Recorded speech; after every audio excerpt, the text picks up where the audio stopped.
Jeep रात में सड़क पर चलती हुई जामनगर गांव के अंदर दाखिल होती है। जीप एक पुलिस स्टेशन के सामने जाकर रुकती है। उसमें से एक आदमी निकलकर थाने के अंदर जाता है। थाने में कोई नहीं है सिवाय एक हवलदार के, जो सो रहा है। वो आदमी हवलदार को उठाता है। सुनो, उठो। रामू, जो इस थाने का हवलदार है। अरे कौन है इतनी रात में? मैं मोहन कश्यप, इस स्टेशन का नया इंस्पेक्टर।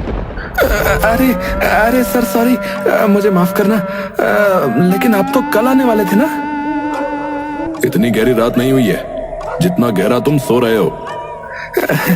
मुझे माफ कीजिएगा सर, आप बैठिए ना, बैठिए। मोहन अपनी सीट पर बैठता है और तभी उसे एक ग्लास में लाल रंग का पानी रखा दिखता है। अरे, इस ग्लास में क्या है? रामू घबराते हुए उसे पी जाता है। अरे नहीं सर, नहीं, कुछ नहीं, शरबत है, पीना भूल गया था मैं। अब मोहन देखता है बाहर से उसे एक आदमी खड़ा होकर देख ही जा रहा है। अब ये कौन है? रामू उसके पास जाता है, तभी वो चिल्लाता हुआ भागने लगता है। मरेगा, ये भी मरेगा, ये भी मरेगा, ये भी मरेगा। भाग गया सर, भाग गया। ये गांव का पागल है, पता नहीं यहाँ क्यों आ गया। रात तो इतनी नहीं हुई, फिर इस गांव में इतना सन्नाटा क्यों है? सर, रात में इस गांव में लोग बाहर नहीं निकलते। आप नए हैं ना, धीरे धीरे सब समझ जाएंगे। वैसे सर, 7 दिन बाद चंद्र ग्रहण की रात है। क्या आप उस रात भी ड्यूटी पर आएंगे? मतलब मैं क्यों नहीं आऊंगा ड्यूटी पर? सर, वो इस गांव के लोग कहते हैं कि उस रात इस गांव में किसी के साथ कुछ भी हो सकता है। इसलिए मेरी मानो तो आप उस रात यहाँ मत आना सर। क्या बक रहे हो? तुम होश में तो? पुलिस लोगों को बचाती है और तुम कह रहे हो कि पुलिस ही डर कर रहे।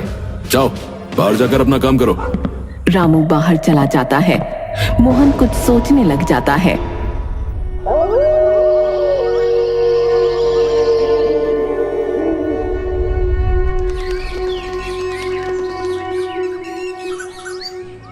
मोहन गांव के सरपंच से मिलने गांव में आया है। नमस्ते सरपंच जी, मैं हूं मोहन, इस गांव का नया इंस्पेक्टर। अरे नमस्ते मोहन जी, आपका स्वागत है हमारे गांव में। कैसा लगा आपको हमारा गांव? बहुत खूबसूरत, एकदम हरा भरा। जी आपका धन्यवाद। वैसे हमारे गांव में कोई इतने क्राइम भी नहीं होते। आप आराम से कीजिए अपनी ड्यूटी। हाँ, सही कह रहे हैं आप, तभी रात होते ही इतना सन्नाटा हो जाता है। क्या मतलब आपका? रात होते ही इतना सन्नाटा क्यों हो जाता है इस गांव में? लोग घर से बाहर क्यों नहीं निकलते हैं? अगर गांव में क्राइम बिल्कुल नहीं है तो? देखिए, वो लोगों का अपना मामला है, वो घर से बाहर निकलें या ना निकलें। वैसे आप मुझसे कुछ छुपा तो नहीं रहे ना सरपंच जी? छुपाने को कुछ नहीं है, अभी आप नए हैं, धीरे धीरे सब समझ आ जाएगा। मेरा हवलदार भी कल मुझे यही कह रहा था। आखिर है क्या जो धीरे धीरे समझ आ जाएगा? बस बस मोहन जी, जितना बताना था बता दिया आपको, अब आप जा सकते हैं। और एक बात कहना चाहूंगा, चंद्र ग्रहण की रात जो है इस गांव में मत आना।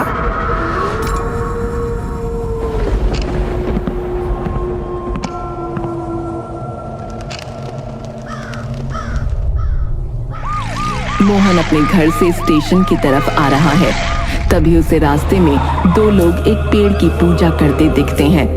मोहन गाड़ी से उतरकर उनसे पूछताछ करता है। क्या कर रहे हो यहाँ? वो 2 लोग, जिसमें एक आदमी और एक औरत है, मोहन को नजरअंदाज करके पूजा करते रहते हैं। सुनाई नहीं दे रहा तुम लोगों को? बताऊं क्या अभी? तभी वो आदमी डरावना सा चेहरा बनाते हुए कहता है, चुप रहो, वरना वो इधर आ जाएगा, फिर सब मर जाएंगे। कौन मर जाएगा? बताऊं क्या तुझे अभी? चुप। पुलिस वाले को चुप कहता है। मोहन उस आदमी को एक चांटा मारता है, जिससे वो बेहोश होकर वहीं गिर जाता है। लेकिन वो औरत पूजा करके जंगल में चली जाती है।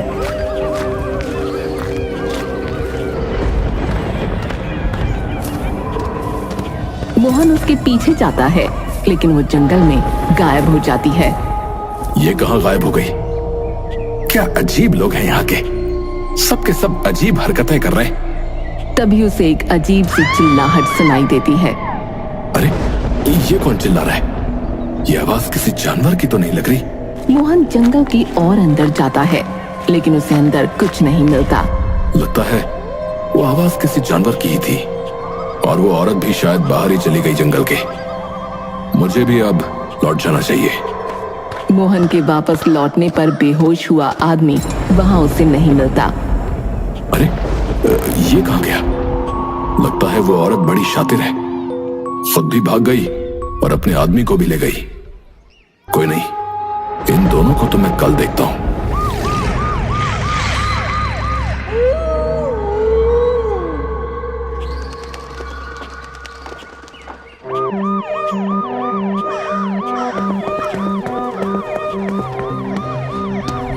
Sir sir.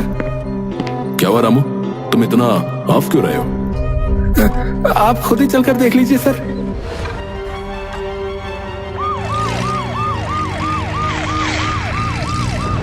हम देखते हैं कि जंगल के अंदर एक पेड़ पर 3 लाशें लटकी हुई हैं। मोहन हैरान हो जाता है, क्योंकि इनमें से एक लाश उसी आदमी और एक लाश उसी औरत की है जो पिछली रात पूजा कर रहे थे। कोई सुराग मिला? नहीं सर, सब यही सोच के हैरान है कि 3 लोग एक साथ क्यों खुदकुशी करेंगे। हो सकता है मारकर लटका दिया हो किसी ने। इनके जानने वालों से पूछताछ करो। ठीक है सर। 2 लाशें तो समझ में आती हैं, ये तीसरी लाश किसकी है? ये इनका बेटा था सर। मोहन हैरान हो जाता है। उसको याद आता है कि पिछली रात जंगल में कोई चिल्ला तो रहा था।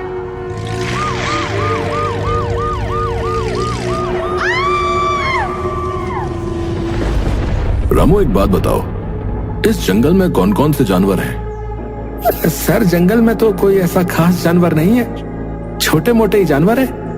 पर आप क्यों पूछ रहे हैं सर? वो कुछ नहीं, ऐसे ही। रात में जाता हूं ना घर इसी रास्ते से, इसलिए पूछा। तुम जाओ, जो काम बोला है वो करो।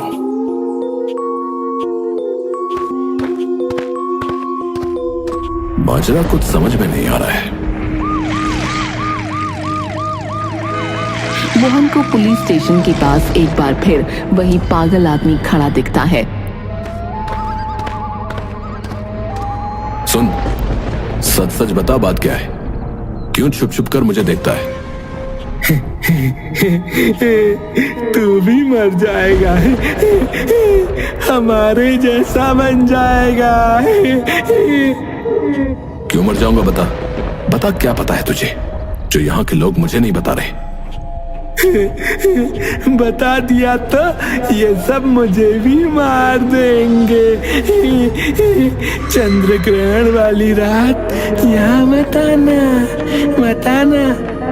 आऊंगा, देखता हूँ क्या होता है उस रात को यहाँ। तू बता, क्या पता है तुझे? होगा क्या चंद्र ग्रहण वाली रात? मोहन उसके सर पर अपनी पिस्टल लगा देता है। बता, नहीं तो मैं तुझे अभी बताता हूँ। बताता हूँ। मोहन उसके सर से पिस्टल हटाता है। बहुत साल पहले इस गांव में एक रंभा नाम की खूबसूरत औरत रहती थी, जिसका पति किसी हादसे में मर गया था।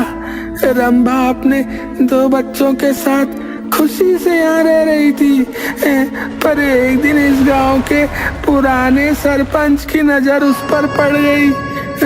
सरपंच को रंभा से प्यार हो गया। एक दिन सरपंच ने रंभा को बोला, देख रंभा, मैं तुझसे प्यार करता हूँ, तुझे क्या चाहिए बता, मैं तुझे सब दूंगा। जब तक मेरे 2 बच्चे जिंदा हैं, मैं ये रिश्ता कभी नहीं अपना सकती सरपंच। उसी दिन सरपंच ने ठान लिया कि वो उसके दोनों बच्चों को मार देगा। एक दिन सरपंच रंभा के घर में घुस गया। तब रंभा घर पर नहीं थी, उसके बच्चे सो रहे थे। सरपंच ने सोते हुए दोनों बच्चों को मार दिया।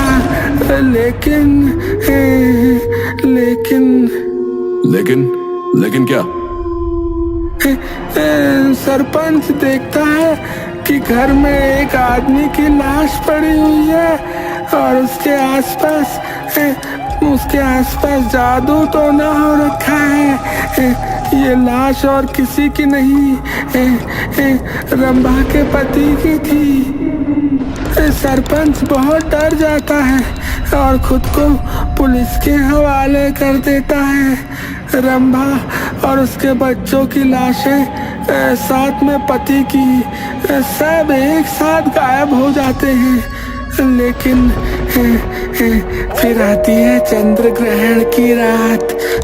उस रात गांव के ज्यादातर लोगों को रंभा और उसके पति और उसके बच्चे गांव में घूमते हुए दिखते हैं और उन्होंने लोगों को काटा नहीं ताकि सब उनके जैसे मुर्दे बन जाएं। इसीलिए आज भी गांव के लोग चंद्र ग्रहण की रात से डरते हैं। इन्हें लगता है मुर्दे उस रात जी उठेंगे। वाह, क्या कहानी है, फिल्म बनेगी इस पर तो। एक काम कर और तू अब निकल ले यहाँ से, चल चल। मोहन पागल आदमी को भगा देता है। चंद्र ग्रहण की रात है और मोहन अपनी जीप में गांव में दाखिल हो जाता है। मोहन पुलिस स्टेशन पर पहुंचता है और अंदर जाता है। अंदर रामू खड़ा है। रामू और मोहन एक दूसरे को देखते हैं। रामू, क्या तुम ठीक हो? जैन सर। हाँ सर, मैं ठीक हूँ सर।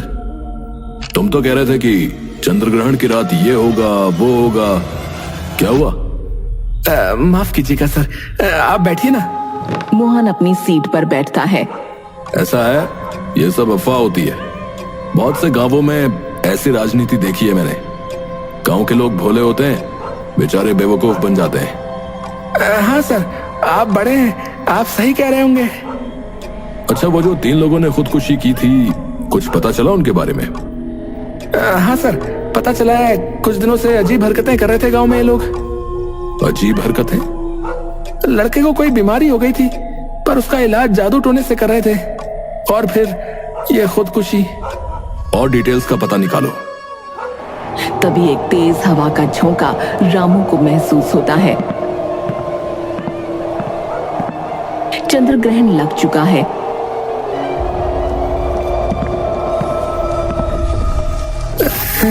सर, आप ठीक कह रहे थे। इस गांव में सिर्फ झूठी कहानियां हैं और कुछ नहीं। सब कुछ तो आप ही जानते हैं। क्या? चंद्र ग्रहण अब पूरी तरह लग चुका है। रामू मोहन की तरफ पीठ करके खड़ा है और उसका शरीर अकड़ रहा है। आप ठीक कह रहे थे सर, सब कुछ तो आपको ही पता है। हम तो पागल हैं। रामू, ये क्या बोले जा रहे हो? रामू की आवाज बदलने लगती है। मैंने आपको बोला था ना, चंद्र ग्रहण वाली रात यहाँ मत आना। मोहन चिल्लाता है। क्या बोले जा रहे हो तुम? तुझे बोला था ना, मत आइयो इधर आज की रात। फिर तू हमें ललचाने यहाँ आ गया। तेरा खून पीने में बहुत मजा आएगा। ये क्या बोले जा रहा है? रामू का शरीर पूरी तरह अकड़ रहा है। वो मोहन की तरफ मुड़ता है। उसकी आंखें लाल और मुंह से खून बह रहा है। वो चिल्ला रहा है। रामू ज़ॉम्बी बन चुका है और वो मोहन के करीब आता है। रामू, तुम्हें क्या हो गया है? होश में आओ। मोहन रामू को धक्का मारकर गिरा देता है और पुलिस स्टेशन के बाहर भाग जाता है। मोहन गांव की तरफ भागता है।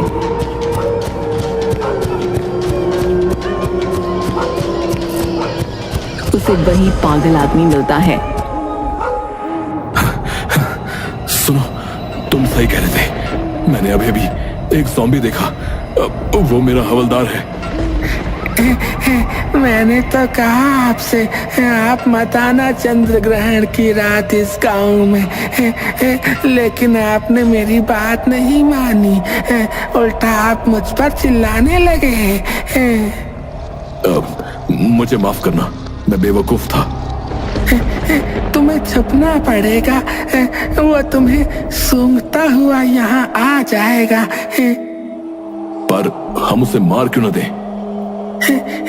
उसे कुछ नहीं होने वाला, वो मरेगा नहीं। आओ, तुम्हें मैं छुपने की जगह दिखाऊं, मेरे पीछे चलो। पागल आदमी जैसे ही मुड़ता है, मोहन को उसकी गर्दन पर एक जख्म दिखता है, जैसे उसे किसी ने काटा हो। रुको, तुम्हारी गर्दन पर ये निशान कैसा? ये तो कुछ नहीं है, तुम इसे छोड़ो और मेरे साथ चलो। मोहन को शक हो जाता है। नहीं, पहले तुम बताओ, ये निशान किस चीज का है? पागल आदमी मोहन की तरफ बढ़ता है। तुम सच में जानना चाहते हो कि ये निशान किसका है? मेरे करीब आओ, मैं तुम्हें बताता हूँ। पागल आदमी का शरीर अकड़ने लगता है, उसकी आंखें लाल हो जाती हैं। वो मोहन की तरफ आगे बढ़ता है।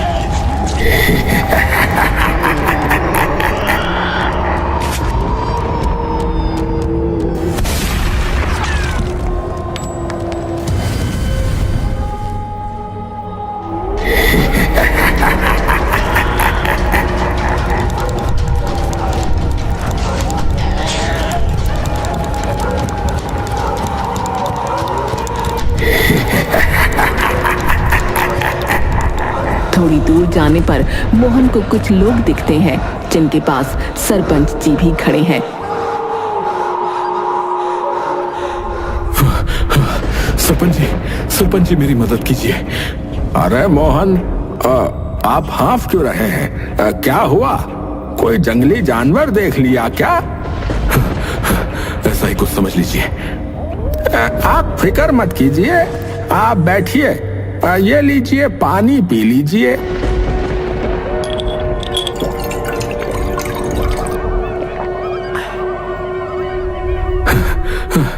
मुझे उस पागल आदमी ने बताया था कि चंद्र ग्रहण की रात यहाँ मुर्दे जिंदा हो जाते हैं। मतलब इस गांव में ज़ॉम्बीज़ हैं। आज मैंने अपनी आंखों से देख लिया। अरे आप कहाँ उस पागल की बातों पर विश्वास कर रहे हैं? नहीं सरपंच जी, वो सही कह रहा था। मेरा हवलदार भी ज़ॉम्बी बन चुका है। कोई बात नहीं, यहाँ आप सुरक्षित हैं। हम इतने सारे लोग हैं, कुछ नहीं होने देंगे आपको।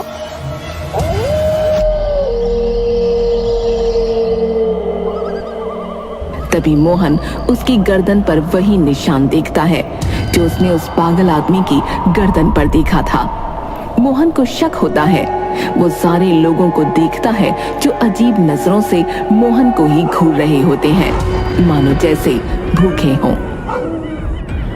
सरपंच जी, आप रहने दीजिए। शायद वो आदमी ऐसे ही कह रहा होगा। मैं जाता हूँ। देखिए मोहन जी, आज आप कहीं नहीं जा सकते। खतरा बहुत जगह है। चंद्र ग्रहण की रात इस गांव की सबसे खूनी रात होती है। क्या पता कौन सा जानवर घात लगा कर बैठा हो। मोहन एकदम से अपनी पिस्टल निकालकर सरपंच पर तान देता है। हट जा मेरे रास्ते से, नहीं तो गोली चला दूंगा। ऐसे कैसे मोहन बाबू? हैं, कहा था ना, चंद्र ग्रहण वाली रात इस गांव में मत आना। अब देखो क्या क्या होता है इस गांव में। सरपंच का शरीर अकड़ने लगता है, उसकी आंखें लाल हो जाती हैं और वो ज़ॉम्बी बन जाता है। पास खड़े हुए सारे लोग ज़ॉम्बी बन जाते हैं और मोहन की तरफ बढ़ने लगते हैं। पीछे हटो, मैं कहता हूँ पीछे हटो, पीछे हटो।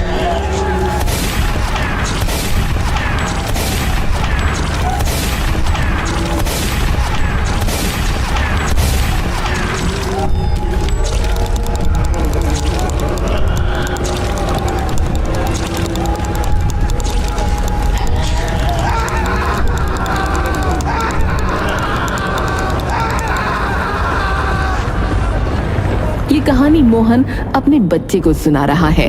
पापा फिर क्या हुआ? क्या मोहन ने उन ज़ॉम्बीज़ को मारा? इतने सारे ज़ॉम्बीज़ को मोहन कैसे मार पाता? क्या ज़ॉम्बीज़ उसे खा गए? ऐसा ही कुछ समझ लो। और चलो अब सो जाओ, रात बहुत हो गई है, नहीं तो मैं ज़ॉम्बी बन जाऊंगा। अरे नहीं नहीं पापा, मैं सो जाता हूँ, रुको। मोहन हंसता है।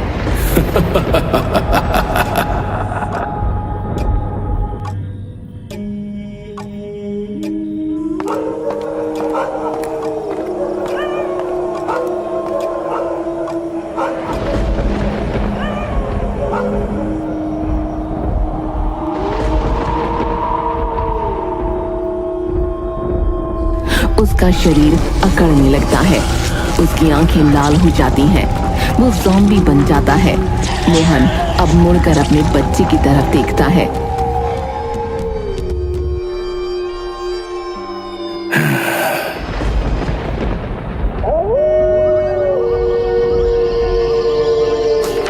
कुछ दिन बाद चंद्र ग्रहण नाम की बुक जो कि मोहन ने लिखी है, वो एक लड़की जिसका नाम राशि है पढ़ रही है। उस रात मोहन ने अपने बेटे को काट लिया, जिससे वो ज़ॉम्बी बन गया। आज भी जामपुर गांव में चंद्र ग्रहण की रात वहां कोई नहीं जाता। सभी लोगों को इस बारे में पता है और लोग जानते हैं कि उनको अगर जिंदा रहना है तो इस राज को छिपाकर रखना होगा। मुझे चंद्र ग्रहण वाली रात इस गांव में जाना चाहिए।